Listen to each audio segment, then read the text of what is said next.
today we talk about how can you enable this sign or know how you can do that on your Robinhood app. So all you have to do in the first, you just go down here, click on this sign down here. So then it's going to take you to your profile. It's going to show for you like this. You go above this sign, click on it here. So then it's going to take you to this list. Just click here on settings. Then it's going to take you to this list. Click here on notifications and messages.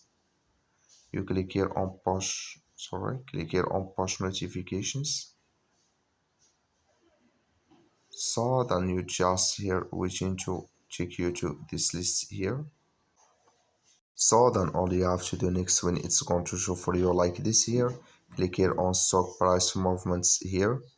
It's going to take you to this list. You will find here stock price movements. Clicking this sign like you see color show for us, that's mean it's enabled with us now. That's all. Thank you for watching. Don't forget to support us by liking and subscribe.